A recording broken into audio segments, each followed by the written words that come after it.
আবারও প্রাণ ফিরেছে দেশের কাবাডিতে।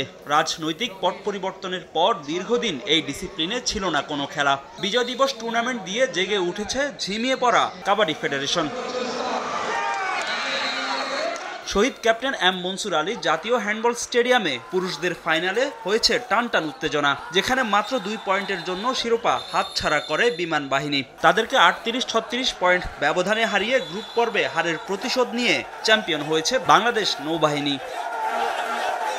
তবে নারীদের ফাইনালে একচেটিয়া আধিপত্য দেখিয়েছে বাংলাদেশ পুলিশ। প্রথমার্ধে সমান তালে লড়লেও দ্বিতীয়ার্ধে আনসারকে কোনো সুযোগ দেয়নি তারা। আনসারের দুর্বলতার সুযোগ নিয়ে 10 পয়েন্ট ব্যবধানে ম্যাচ জিতে নেয় পুলিশ। তাতে বিজয় দিবস টুর্নামেন্টে অপরাজিত চ্যাম্পিয়ন হওয়ার কীর্তি গড়ল তারা। দীর্ঘদিন পর এই ডিসিপ্লিনে খেলা ফেরায় উচ্ছ্বসিত খেলোয়াড়রা। র্যাঙ্কিং ও আসন্ন কাবাডি বিশ্বকাপের প্রস্তুতির জন্য ফেডারেশনের কাছে বেশি বেশি ম্যাচ খেলার দাবি জানান তারা। অনেকগুলো গেম খেলতে হবে আমাদের, অন্তত মেয়েদের জন্য অনেক গেম খেলে তারপরে আমাদের খেলোয়াড়দের ইমপ্রুভ হবে। বেশি গেম করলে আমাদের ইমপ্রুভ হবে। তার জন্য আমি মনে করি বেশি করে গেম দেওয়া উচিত কাবাডি ফেডারেশনের। আর আমাদের বেশি করে তারপরে বিশ্বকাপের জন্য আমরা প্রস্তুত হব বেশি গেম করে। খেলোয়াড়দের যদি খেলার ধারাবাহিকতা না থাকে তাহলে খেলাধুলা হবে না।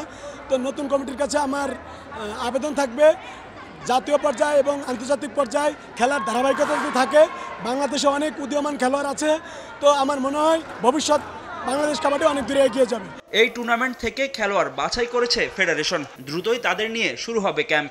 আমাদের মেইন চ্যালেঞ্জ হচ্ছে লঙ্গার ভার্সন পলিসি, সেটা ধরেন ক্যাম্প। ধরেন এখান থেকে আমি সিলেকশন করেছি ছেলে এবং মেয়ে 20টা 40টা। এদেরকে নিয়ে আমি লঙ্গার ভার্সন ক্যাম্পে যাব, যেহেতু মেয়েদের ওয়ার্ল্ড কাপ খেলা আছে সামনে, ছেলেদের টেস্ট আছে সামনে, প্লাস ছেলেদের ফ্র্যাঞ্চাইজি খেলার সুযোগ আছে, বাইরে টিম যাওয়ার সুযোগ আছে, এগুলো এখান থেকে করব।